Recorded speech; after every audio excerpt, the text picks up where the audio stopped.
3단계 두 번째 시간입니다. 우리가 알게 된 하나님의 보살피심에 우리의 의지와 삶을 맡기기로 결정했다. 성경 말씀은 잠언서 3장 5절에서 6절입니다.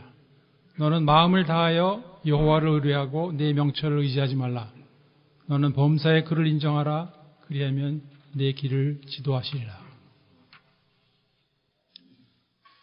술이나 도박 또는 마약이 자신의 삶을 망치고 있다는 것을 알아차리기 시작한 이후로 대부분의 중독자들은 자신의 의지력과 각종 계획들을 사용하여서 이 중독의 행위를 조절해 보려 하거나 또는 중단하고자 하는 그 시도를 해보는 기간이 있게 마련입니다. 여러분들도 다 해보셨죠? 네.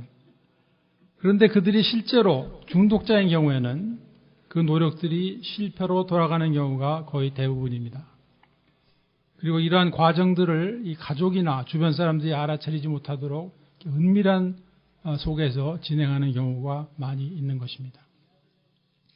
그러나 이 중독자는 아직 완전 패배를 인정하지 않은 상태로 남아있기 때문에 또 그로 인해서 필요한 도움을 받을 수 없기 때문에 병은 계속 진행될 수밖에 없는 것입니다. 결국 자기 자신과 가족들에게, 친구들에게, 때로는 고용주에게도 수없이 약속을 하고 맹세도 해보지만 남는 것은 실망과 좌절일 뿐입니다. 무엇이 문제인 것인가?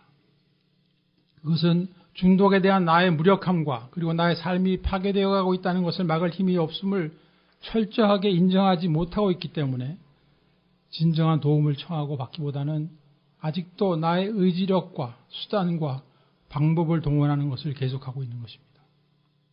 그 결과는 항상 같은 것이었습니다. 주기적으로 실패하며 살아가고 있는 것입니다. 그러다가 되는 대로 살겠다는 포기하는 삶으로 옮아가기도 합니다. 여러분, insanity라는 것은 단어 그 자체가 우리에게 능력 받기라는 것을 말해주고 있습니다. 그렇기 때문에 2단계에서부터 나보다 위대하신 힘의 도우심이 없으면 제정신으로 돌아올 수가 없다는 것을 알려주고 있는 것입니다. 그리고 남은 인생을 통해서 좋은 삶의 기쁨이 무엇인지를 알기를 원한다면 나의 생각과 주장대로 살아가서는 불가당하다는 것을 3단계에서 말해주고 있는 것입니다.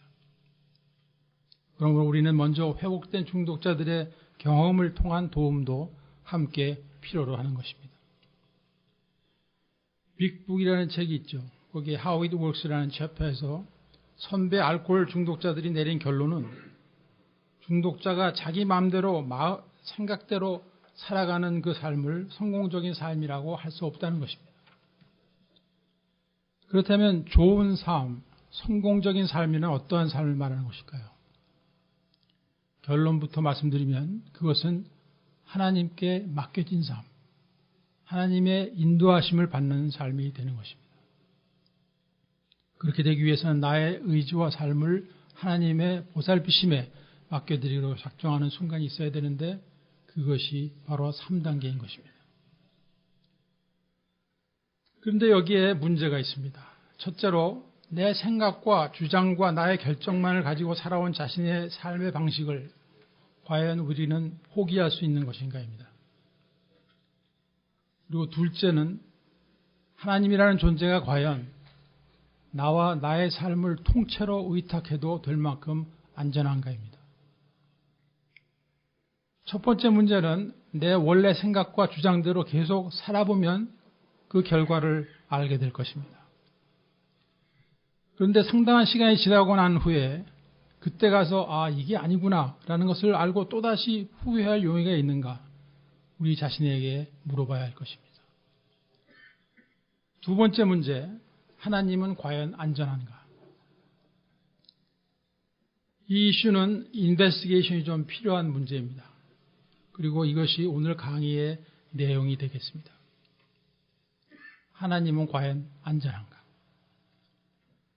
그리고 저 개인적인 의견으로는 길갈에서 하고 있는 모든 강의들 중에서 오늘 강의가 가장 중요한 것이라고 생각합니다. 강의안이 6페이지인 것은 이번이 처음이죠. 그리고 가장 많은 성경 말씀들이 포함되어 있는 것으로 이미 짐작을 하셨을 것입니다. 그러나 강의 시간은 평소에 비해서 그렇게 길지 않을 거예요. 그러니까 집중해서 잘 들어주기를 부탁드립니다. 헬렌. 왜냐하면 오늘 강의를 통해서 우리는 하나님의 이력서, 그분의 크레덴셜을 들어보시게 됩니다.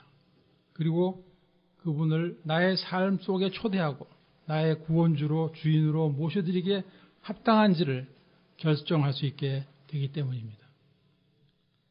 이제 강의의 본론을 시작하도록 하겠습니다. 나는 지금까지 하나님에 대해서 어떻게 이해하고 있으며 나와는 무슨 상관이 있는 것일까? 이 세상에 태어난 사람이라면 누구든지 이 질문에 대한 확실한 대답을 알고 있어야 할 것입니다. 누구라도 무가치한 삶을 살다가 죽겠다고 자원하는 사람은 없을 것입니다. 살다 보니까 무가치하게 된 것이죠. 그런데 우리가 하나님이 계신 것을 전제로 세워놓은 가치관은 만약 하나님이 존재하지 않는다면 손해보게 되는 것입니다. 반대로 하나님이 안 계신 것으로 치고 세워놓은 삶의 기준은 만약 하나님이 계시다면 완전 낭패가 되고 말 것입니다. 그러므로 우리가 이 짧은 인생을 가치 있게 살기 위해서는 하나님의 존재 여부를 알아본다는 것은 대단히 중요한 일인 것입니다. 우리가 여행을 떠나기 전에 산으로 캠핑을 가는 것인지 바닷가 호텔로 휴가를 떠나가는 것인지를 알아야 거기에 알맞는 것을 준비해 가지 않겠습니까? 인생의 여행길도 마찬가지인 것입니다. 목적지가 정해져야 하는 것입니다. 그런데 한 가지 문제가 있습니다. 그것은 인간이 하나님을 스스로 알 수 있는 능력이 없다는 것입니다. 지금 개미 한 마리가 제가 신고 있는 이 신발을 이 더듬이로 이렇게 만지면서 나름대로 이 궁리를 하고 있어요. 근데 나보다 엄청나게 큰 존재가 여기 있구나 하는 정도라도 알게 됐다면은 개미로서는 훌륭한 발견이라고 할 수 있겠습니다. 그러나 이 신발의 주인이 사람이라는 것, 더 나아가서 홍장로가 여기서 강의하고 있다는 것을 개미가 알 수 있을까요? 그리고 그 개미가 홍장로의 안타까워하는 심정을 깨달을 수 있을까요? 아니죠. 왜 그렇습니까? 그것은 개미와 인간의 수준 차이 때문인 것입니다. 사실 개미는 그런 대로 잘 살고 있습니다. 먹이를 모아서 저장할 줄도 알고 다른 개미들과 싸우지 않고 협력해서 작업을 할 줄도 압니다. 어떤 면으로 보면 사람보다 낫습니다. 중독자들보다 100배 낫습니다. 죄송합니다. 저도 중독자예요. 그리고 길을 가다가 자기 수준이 비슷한 그 바퀴벌레라도 만나게 되면 아마도 상대방을 알아볼 수도 있을지 모르겠어요. 그러나 개미는 홍장로가 누구인지 알 수 있는 능력이 없습니다. 그렇다고 홍장로가 존재하지 않는 것은 아니지 않습니까? 그런데 이 개미가 이 사실을 알지 못할 수밖에 없는 이유는 개미와 인간 사이의 수준 차이라고 밖에는 말할 수가 없습니다. 그런데 사람과 개미의 수준 차이보다 하나님과 인간의 수준 차이가 더 크다는 생각이 들지 않으십니까? 왜냐하면 사람이 아무리 잘났다 해도 개미 한 마리라도 창조해낼 수 있는 사람은 아무도 없기 때문에 그렇습니다. 그러므로 인간 스스로의 능력만으로 하나님을 알 수 있는 힘이 없다고 해도 무리는 아닌 것 같습니다. 그렇기 때문에 우리가 우리의 생각만으로 하나님이 존재하신다는 결론을 내려도 그것은 이론에 불과한 것이고 또 존재하지 않는다는 결론을 내려도 근거 없는 이론에 불과할 수밖에 없는 것입니다. 그렇다면 사람이 하나님의 존재하심을 어떻게 알 수가 있는 것인가? 하나님은 우리가 만남으로써 알게 되어 있는 것입니다. 사람과 사람이 서로를 알게 되는 것도 만남으로 시작되는 것이나 마찬가지입니다. 인격과 인격의 만남이죠. 이 만남이 없었기 때문에 우리는 하나님에 대한 많은 오해를 하며 살아가고 있는 것입니다. 하나님에 대한 오해가 어떤 것이 있을까요? 첫 번째는 제일 첫 번째는 하나님은 없다입니다. 또는 하나님은 인간이 만들어낸 것이다. 또는 신은 여러 종류가 있다. 예를 들면 석가, 알라, 외계인. 또 제가 어렸을 때는 이 동네 앞에 있는 고목나무에 절하시는 분들이 굉장히 많았어요. 제가 초신자 시절에 그 전도를 시도했던 분이 계십니다. 근데 그분의 주장에 의하면은 신은 여러 종류가 있는데 예수는 그냥 한 지역의 사령관이라는 거예요. 그래서 제가 그분한테 지역 사령관이라는 별명을 지어드렸어요. 지금은 예수를 아주 잘 믿는 분이 되셨습니다. 또 다른 오해는 이런 것이 있습니다. 하나님과 같은 존재가 있을지는 모르겠지만 우주적인 일, 적어도 국가나 민족 차원의 큰 일을 하시겠지 작은 일, 나 같은 개인의 일까지 상관하시겠나 하는 그런 본인 나름대로의 그 추측이 있을 수가 있습니다.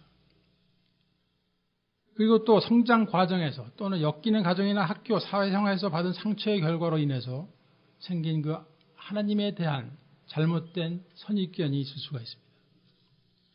예를 들어 보겠습니다. 폭력적인 가정이나 배려가 부족한 부모 밑에서 자란 아이들은 하나님을 예측 불허의 잔인한 하나님, 불공평한 하나님, 독재자 하나님으로 생각할 수가 있습니다. 또는 감시자 하나님, 벌을 주는 하나님, 그리고 내가 하나님을 절실하게 필요로 할 때 도와주지 않는 하나님이라는 그런 생각입니다. 이와 같이 하나님이 오해의 대상이 되어 있을 뿐만 아니라 관심을 가지고 하나님을 알고자 하는 이들에게도 쉽게 결론이 나지 않는 이유는 무엇일까요? 설명이 좀 긴데 잘 들어보시길 부탁드립니다. 하나님은 사람을 육신과 정신과 영의 존재로 지으셨습니다. 그러나 이 영은 하나님으로부터 특별히 부여받은 것임을 창세기 22장 7절에서 말씀하고 있습니다. 여호와 하나님이 흙으로 사람을 만드시고 생기를 그 코에 불어넣으시니 사람이 생명이 된지라. 하나님께서 불어넣으신 영이 흙으로 빚은 사람에게 들어와 인간의 영이 된 것입니다. 그렇다면 이 영은 어떤 기능이 있는 것인가? 첫째로 영원한 존재력이 있습니다. 하나님의 영이기 때문에 육신은 죽어도 영은 지속되는 것입니다. 둘째로 우리의 영은 하나님의 존재를 인식하고 하나님의 뜻을 분별하는 기능을 가지고 있습니다. 왜 그러냐? 그 이유는 하나님께서 우리 인간들과 교통하시길 원하시기 때문에 그러한 기능을 가지고 있는 것입니다. 그런데 TV 안테나나 새틀라이트 디쉬가 고장이 나면 영상이 보이지 않게 되는 것과 같이 우리의 영이 고장이 나게 되면 우리가 하나님을 인식하지 못하게 됩니다. 아담과 하와가 범죄하고 에덴 동산에서 쫓겨나면서 인간의 영은 고장이 나버린 것입니다. 하나님과의 교통이 끊어져 버린 것입니다. 그리고 그 후손들은 계속 영이 고장난 상태로 태어나게 되었습니다. 인간은 더 이상 스스로 하나님을 인식할 수 없게 되었지만 그 비어있는 자리로 인해서 목마름을 느끼면서 살아가게 되어 있습니다. 그래야 그곳을 무엇인가로 채워보려고 이것저것 해보는 것입니다. 돈, 명예, 지식, 권력, 쾌락 등으로 채우려 하면서 살아가고 있는 것입니다.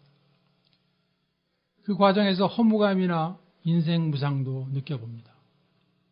그러다 보니 술, 마약, 도박도 손을 대어보는 것입니다. 그렇게 시작하신 분들 꽤 있을 거예요. 결과가 좀 이상하게 나와서 그렇지. 제가 오래전에 그 트와일라이트 존이라는 TV 프로그램이 있는 거 아세요? 트와일라이트 존. 예. 거기서 보았던 장면이 생각이 나는데요. 어느 그 나쁜 짓만 하던 그 한량이 이제 술이나 먹고 뭐 그런 짓 하다가 죽었어요. 죽어서 도착해 보니까 술이 그냥 마음대로 마실 수가 있고 아름다운 여자들이 있고 거기에 또 하나 있는 게 슬롯 머신이 있어요. 그 집어넣으면 그냥 매번 늘 때마다 쏟아져. 그래서 야, 내가 정말 천국에 왔구나. 그런 확신하에 이제 계속 하고 있어요. 근데 계속 따다 보니까 얼마 후에 재미가 없어지는 거예요. 보링해지는 거죠. 그래서 이제 그곳에서 일하는 그 스태프한테 물어봤어요. 자기들 생각하기에는 자기가 천국에 와 있으니까 지옥은 어떻게 되어 있는가 궁금해서 I want to try the other side. 그랬더니 그 사람이 This is the other side. 그렇게 대답하더래요. 물론 좋습니다. 근데 그곳이 지옥이었다는 것이에요.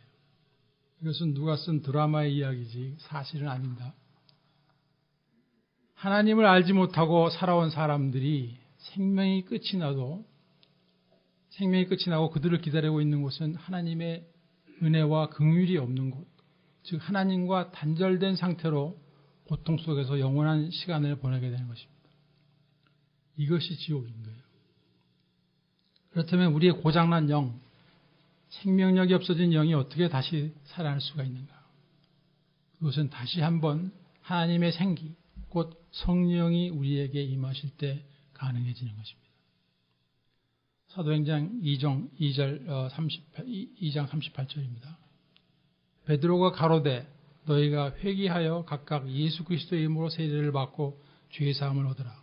그리하면 성령을 선물로 받으리니. 이 말씀은 무슨 의미인가요? 회개하는 것, 죄 사함을 받는 것, 성령을 받는 것, 또 예수 그리스도가 나의 구주인 것이 믿어지는 것, 이 모든 것은 하나로 맞물려 있는 것입니다. 1987년 2월 8일 저에게는 잊을 수 없는 날입니다. 그날 저는 정말 가난한 심령이 되어서 옐로우 페이지를 찾았어요. 그래서 동네 조그마한 그 교회 주일 예배에 참석하게 됐습니다. 들어가 보니까 성가대는 4사람, 전체 교인은 한 20명쯤 되는 조그마한 교회였습니다.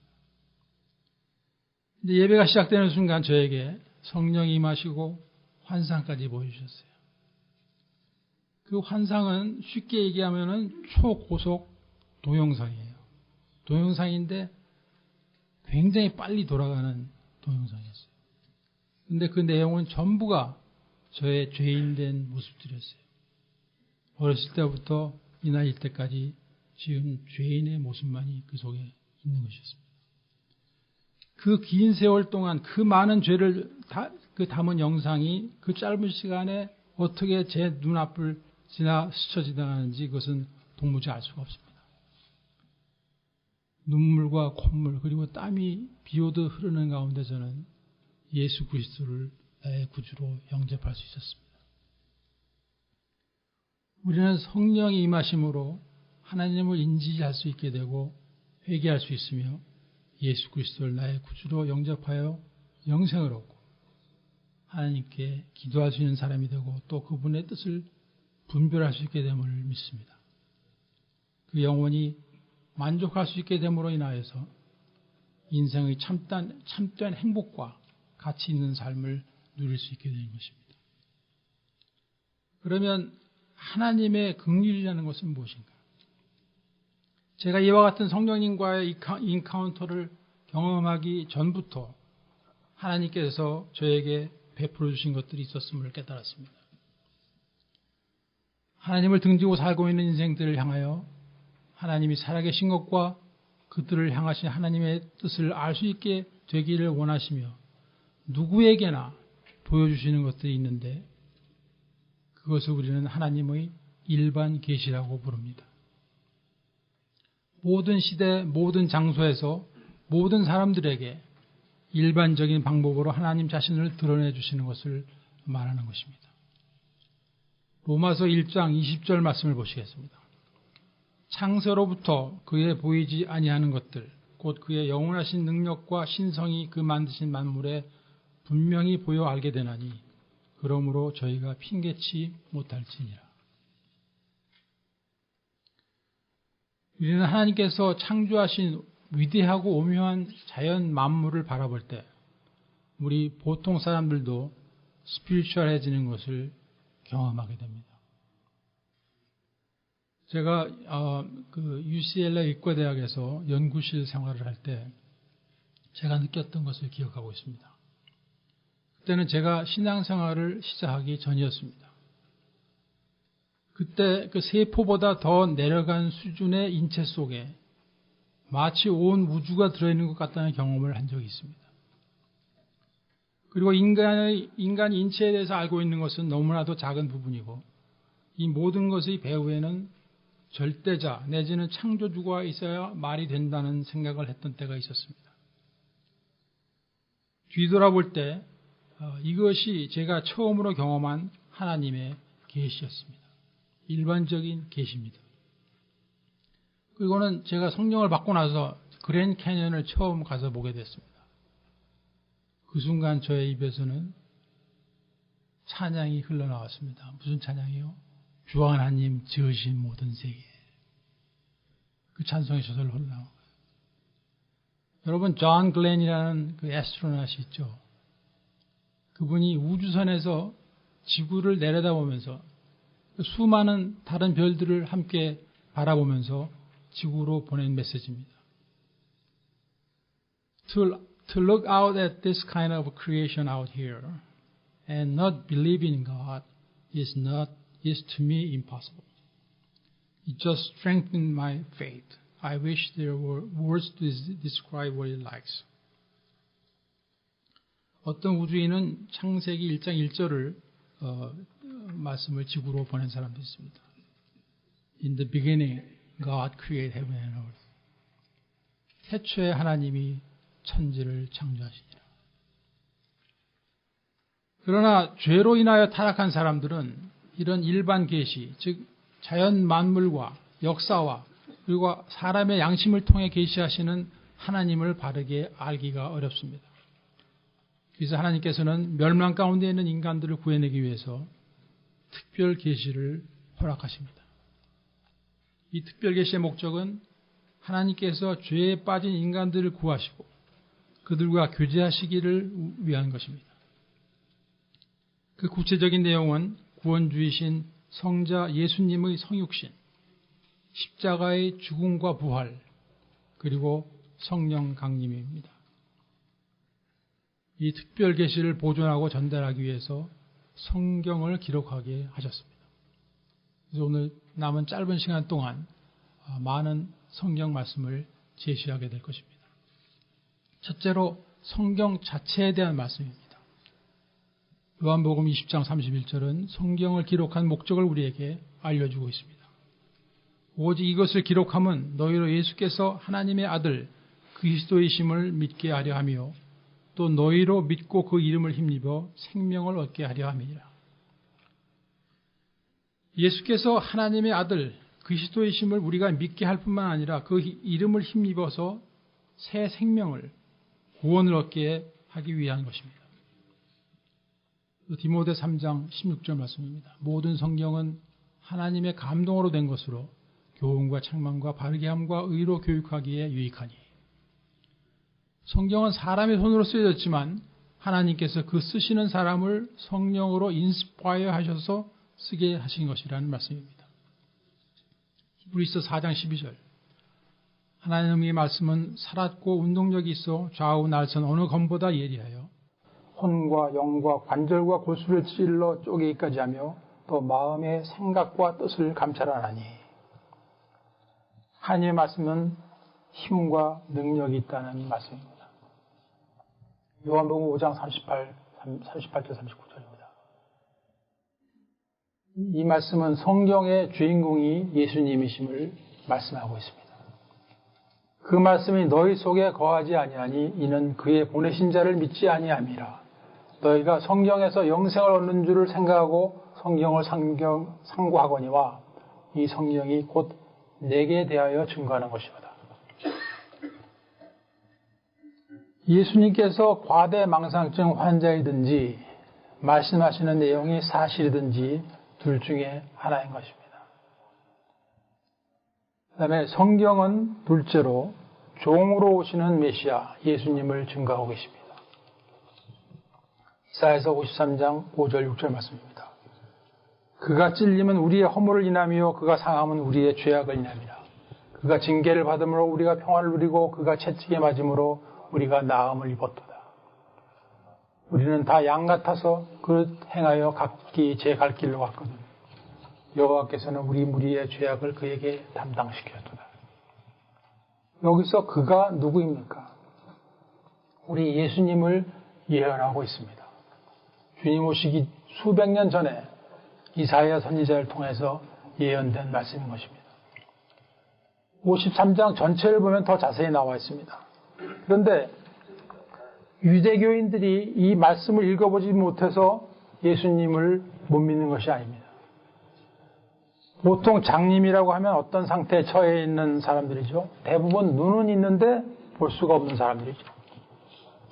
영적인 장님이라는 말은 하나님의 증거가 눈앞에 있어도 보지 못하고 말을 해줘도 믿지 못하는 것을 이야기합니다. 제가 이스라엘을 가보니까 그 장벽을 느낄 수 있었습니다. 예수님이 이 땅에 오셨을 때 무슨 일이 일어났습니까? 구약에 통달한 사람들인데 메시아를 알아보지 못한 것입니다. 심지어는 예수님의 제자들까지도 오락가락하는 상황이었어요. 왜 그랬을까요? 그것은 첫째로 메시아는 천한 모습으로 와서는 안 된다는 그런 선입관 때문이었습니다. 말구유에서 태어나서는 안 된다는 선입관이었습니다. 둘째로 성육신이 믿어지지 않으므로 그럴 수밖에 없었습니다. 성육신이 믿어지지 않는 이유는 무엇이죠? 하나님을 나의 지식과 경험 안에 가두어 두기 때문입니다. 어떻게 하나님이 사람이 되어서 오실 수가 있는가? 그러나 나의 지식과 경험만으로 이해되고 받아들여지는 하나님은 사실은 하나님이 될 수 없다는 생각을 해보게 됩니다. 어떻게 하나님이 나의 생각과 내 지식만으로 설명이 되고 이해가 되겠습니까? 성육신은 하나님이 인간의 모습으로 이 땅에 오셨다는 말입니다. 그렇다면 예수님이 하나님이다 하는 말씀이 성경에 어느 곳에 기록되어 있는가 알아보겠습니다. 성육신에 관한 말씀입니다. 요한복음 1장 1절에서 3절입니다. 태초에 말씀이 계시니라. 이 말씀이 하나님과 함께 계셨으니 이 말씀은 곧 하나님이시라. 그가 태초에 하나님과 함께 계셨고 만물이 그로 말미암아 지은 바 되었으니 지은 것이 하나도 그가 없이는 된 것이 없느니라. 말씀이 하나님이요 창조주라고 하시는 거예요, 지금. 그런데 요한복음 1장 14절에 보면 그 말씀이 육신이 되어 우리 가운데 거하시며 우리가 그 영광을 보니 아버지 독생자의 영광이요 은혜와 진리가 충만하더라. 하나님께서 육신을 입고 이 땅에 오신 분이 예수님이라는 말씀입니다. 빌립보서 2장 6절 7절 말씀입니다. 그는 근본 하나님의 본체시나 하나님과 동등됨을 취할 것으로 여기지 아니하시고 오히려 자기를 비워 종의 형체를 가져 사람들과 같이 되었고. 이쯤에서 믿어져야 됩니다. 그런데 성육신에 관한 말씀은 성경 여러 곳에 있음에도 불구하고 우리의 능력으로는 이해가 되지 않아요. 그래서 대부분의 사람들이 믿을 생각조차도 하지 않는 것입니다. 어떻게 하나님이 사람이 돼서 오느냐. 어떤 언론인의 간증을 하겠습니다. 그 사람이 그 가족들과 믿음은 없는 상태에서 이 교회를 다니다가 아무리 생각하고 연구를 해도 이 성육신이라는 것이 믿어지지 않았어요. 그래서 본인은 교회 가는 것을 이제 사퇴하고 가족들만 이제 갔어요. 그때가 이제 크리스마스 이브입니다. 거기서 서재에서 이렇게 책을 읽고 있는데 그 창문 밖에서 무슨 소리가 나는 거예요. 보니까 참새 새끼 한 마리가 새 한 마리가 추운 그 겨울날이기 때문에 그 추위를 이렇게 피해서 이렇게 들어오려고 하는 것 같았어요. 그래서 그 좀 도와줄 생각이 나가지고 밖에 나가서 거라지 문을 열어놓고 그쪽으로 이렇게 들어가라고 이렇게 쫓았어요. 그랬더니 이 새는 자기를 잡으려고 하는 줄 알고 더 높은 꼭대기에 올라가서 오들오들 떨면서 밖에서 나오질 않는 거예요. 그래서 이번에는 커다란 기다란 빗자루를 갖고 와가지고 그거 가지고 거라지로 몰아놓으면은 문을 닫아주고 그 안에 뜨뜻하게 히터를 켜주면 좋지 않겠나 생각해서 그렇게 했다고 했더니 이놈은 더 높은 곳으로 더 깊은 곳으로 숨어서 나오지도 않는 거예요. 그때 이 사람이 그 빗자루를 그 눈 위에다 이렇게 꽂아놓고서 생각에 잠긴 거예요. 내가 만약에 이 새들이 하는 언어로서 저 새에게 내가 무엇을 하려고 하는지를 전달할 수 있다면 저렇게 도망갔겠는가. 그래서 그 순간에 그 사람이 성육신의 진리가 깨달아지고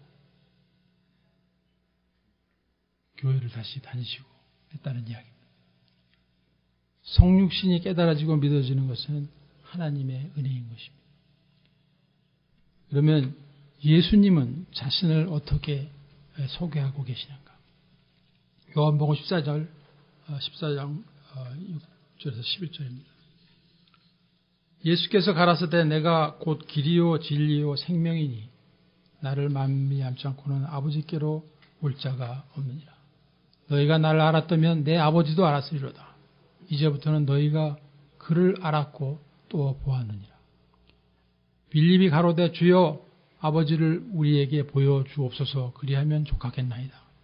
예수께서 가라사대 빌립아 내가 이렇게 오래 너희와 함께 있을 때 네가 나를 알지 못하느냐. 나를 본 자는 아버지를 보았거늘 어찌하여 아버지를 보이라 하느냐. 나는 아버지 안에 있고 아버지는 내 안에 계신 것을 네가 믿지 아니하느냐. 내가 너희에게 이르는 말이 스스로 하는 것이 아니라 아버지께서 내 안에 계시어 그 일을 하시는 것이라. 내가 아버지 안에 있고 아버지께서 내 안에 계심을 믿으라. 그렇지 못하였거든 행하는 그 일로 인하여 나를 믿으라. 정 믿어지지 않거든 내가 행하는 일들을 통해서라도 믿으라 하시는 것입니다. 이것은 예수님께서 행하신 수많은 기적과 주옥 같은 말씀과 십자가의 죽으심과 부활인 것입니다. 이보다 더 큰 증거는 없는 것입니다. 십자가의 죽으심과 부활입니다. 마태복음 17장 22절에서 23절. 갈릴리에 모일 때 예수께서 제자들에게 이르시되 인자가 장차 사람들의 손에 넘기워 죽임을 당하고 제3일에 살아나리라 하시니 제자들이 심히 근심하더라. 인자는 예수님 자신을 말씀하시는 것입니다. 예수님께서는 그분의 죽음을 예고하고 계시며 실제로 죽으셨고 그리고 부활하셨습니다. 그리고 예수님이 돌아가신 후에 오시게 될 보혜사 성령의 약속을 하십니다. 요한복음 15장 26절. 내가 아버지께로서 너희에게 보낼 보혜사 곧 아버지께로서 나오시는 진리의 성령이 오실 때에 그가 나를 증거하실 것이요. 그가 나를 증거할 것이요. 이 말씀은 그 진리의 성령은 우리 안에서 예수님을 증거하실 것이다라는 것입니다. 그래서 예수님이 믿어지게 되는 것입니다. 우리가 성령을 받으면 예수님이 믿어지는 이유가 바로 이것입니다. 그 다음 사망 권세를 초월하신 예수님을 요한복음 20장 19절 20절에서 말씀하십니다. 이날 곧 안식 후 첫날 저녁 때에 제자들이 유대인들을 두려워하여 모인 곳에 문들을 닫았더니 예수께서 오사 가운데 서서 가라사대 너희에게 평강이 있을지어다. 이 말씀을 하시고 손과 옆구리를 보이시니 제자들이 주를 보고 기뻐하더라. 부활하신 주님이 제자들에게 나타나시고 그 못자국 창자국을 보여주시니 그때서야 제자들이 기뻐한 것입니다. 우리 예수님은 사망 권세를 초월하신 분임을 보여주셨습니다. 이것은 오직 하나님만이 하실 수 있는 일인 것입니다. 다음은 성령 시대와 재림의 약속이 선포됩니다. 사도행전 1장 8절에서 11절입니다. 오직 성령이 너희에게 임하시면 너희가 권능을 받고 예루살렘과 온 유대와 사마리아와 땅끝까지 이르러 내 증인이 되리라 하시니라. 이 말씀을 마치시고 저희가 보는 데서 올리고 가시니 구름이 저를 가리워 보이지 않게 하더라. 올라가실 때 제자들이 자세히 하늘을 쳐다보고 있는데 흰옷 입은 두 사람이 저희 곁에 서서 가로되 갈릴리 사람들아 어찌하여 서서 하늘을 쳐다보느냐. 너희 가운데서 하늘로 올려오신 이 예수는 하늘로 가심을 본 그대로 오시리라 하였느니라. 그러니까 성령을 받으면 삶 가운데서 능력이 나타나고 열매를 맺게 될 것이다 하는 말씀을 마치시고 그들이 보는 앞에서 승천하십니다. 그리고 천사가 앞으로 이루어질 예수님의 재림을 예고하는 것입니다. 그런데 여기 중요한 사건을 제가 말씀드리겠습니다. 이 부활과 승천의 사건과 약속하신 마가의 다락방에 있었던 성령 세례의 사건이 없었다면, 그리고 그것을 실제로 경험했던 사람들이 없었다면 지금의 기독교는 존재하지 않았을 것이라고 저는 확실히 믿습니다. 사랑하는 길갈 식구 여러분, 하나님은 어떤 분이십니까? 여러분은 지금 그분의 크레덴셜을 보고 계십니다. 그분은 사람들이 인정해 주는 것을 필요로 하시는 분은 아닙니다. 그분은 오직 우리가 구원받은 하나님의 백성이 되게 하시려고 자신을 소개하고 계시는 것입니다. 하나님 어떤 분이신가? 이사야서 44장 6절입니다. 이스라엘의 왕인 여호와, 이스라엘의 구속자인 만군의 여호와가 말하노라. 나는 처음이요 나는 마지막이라. 나 외에 다른 신은 없느니라. 이스라엘의 왕이다 하시니까 하나님은 또 그 지역의 지역 사령관이라고 하실 분이 여기도 계실지 모르겠는데요. 전지전능하시고 무소부재하시며 영원하시고 유일하신 하나님이라는 것이 그분의 이력서입니다. 그분이 우리의 이력서를 보셔야 하는데 이거 거꾸로 된 거 아닙니까? 그런데 우리들의 이력서는 어떻게 보일 것 같아요? 그냥 까매요. 죄로 덮여서 까매. 이 까만 이력서를 그냥 받으실 수 없는 사정이 그분한테 있어요. 이 하나님의 사정을 여러분이 이해하셔야 됩니다. 물론 우리 하나님께서는 자비롭고 인자하신 분이에요. 시편 103편 8절을 보면은 여호와는 자비로우시며 은혜로우시며 또 노하기를 더디하시며 인자하심이 풍부하시도다. 그런데 아까 제가 사정이 있다고 말씀드렸죠. 하나님께서는 사랑의 하나님이실 뿐만 아니라 공의로우심을 함께 가지고 계신 거예요. 그게 사정입니다. 하나님의 사정. 로마서 6장 23절 전반부는 죄의 싹은 사망이요. 범죄함으로 에덴을 떠나게 된 아담과 하와의 자손들은 죄인으로 태어나서 죄인으로 살다가 죄인으로 죽게 되어 있는 것이 현실이 된 것입니다. 아무리 깨끗이 살려도 해도 죄는 본능의 수준에 걸려있는 문제로서 우리 스스로의 힘으로는 하나님의 영광에 도저히 이를 수가 없는 것입니다. 스스로를 구원할 수 없는 것이 인간의 운명인 것입니다.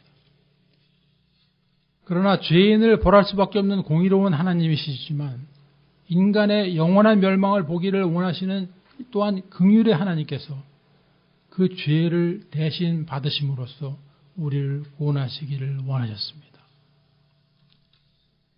인간은 다른 이의 죄를 대신해서 죽을 수가 없습니다. 인간이 죽고 멸망하는 것은 자신의 죄 때문에 죽는 것입니다. 그러므로 우리가 남의 죄를 대신 지고 그 죄를 탕감하기 위해 죽어주기 위해서는 자신이 죄가 없는 사람이라야 그 일을 대신할 수 있는 것입니다. 그래서 죄가 없으신 하나님께서 사람의 모습으로 이 땅에 오셔서 우리를 위하여 대신 죽어주신 그것이 하나님의 사랑인 것입니다. 우리의 상식으로는 이해할 수도 없는 엄청난 일인 것입니다. 어느 나라에 왕이 있었습니다. 그는 백성으로부터 존경을 받는 왕이었습니다. 그 이유는 그가 공의로운 왕이었기 때문이었습니다. 죄진 자는 지위 고하를 막론하고 그 죄에 합당한 벌을 내리는 분이고 또한 잘한 것은 누구에게나 합당한 상을 내렸습니다. 그 왕에게는 그가 정말 사랑하는 어머니가 계셨습니다. 그런데 어느 날 그 어머니가 국법을 어겼다는 소문을 듣게 되었습니다. 공의로운 이 왕은 어머니를 직접 신문하게 되었고 어머니가 죄를 진 사실이 드러나게 됩니다. 왕은 죄를 진 모든 사람을 벌해야 하는 위치에 있었지만 이 세상 그 무엇과도 바꿀 수 없는 사랑하는 자신의 어머니의 죄로 인해서 고민을 하게 됩니다. 법대로 하면 어머니는 40대의 채찍을 맞아야 합니다. 얼마 후 왕이 명령합니다. 이 여인을 저 기둥에 묶어라. 모든 신하들은 숨을 죽이고 있었습니다. 어머니는 기둥에 묶인 채 겁에 질려 떨고 있었습니다. 그때 왕이 조용히 일어나서 그의 왕관을 내려놓고 웃옷을 벗은 후에 어머니에게로 내려가서 어머니를 감싸 안습니다. 그리고 명령합니다. 이 여인을 치라. 여러분, 이 채찍을 누가 맞게 됩니까? 죄 없는 왕이죠. 이것이 하나님의 사랑인 것입니다. 우리 예수님께서는 나의 죄를 탕감해 주시기 위해서 나 대신 십자가에서 피 흘려 돌아가셨습니다. 요한복음 3장 16절 말씀입니다. 하나님이 이 세상을 이처럼 사랑하사 독생자를 주셨으니 이는 저를 믿는 자마다 멸망치 않고 영생을 얻게 하려 하심이니라. 여러분, 복음은 학자들이 연구해내지 않으면 이해할 수 없는 복잡한 것이 아닙니다. 이 간단한 사실을 마음으로 믿고 입으로 시인하면 구원을 허락하신다고 말씀하셨습니다. 그분을 나의 구원주로, 주인으로, 왕으로 삼아 나의 생각과 삶을 주관하시고 인도하시도록 맡겨드리는 결정을 하는 것입니다. 이것이 세 번째 단계인 것입니다. 오늘 강의 여기서 마치겠습니다. 감사합니다.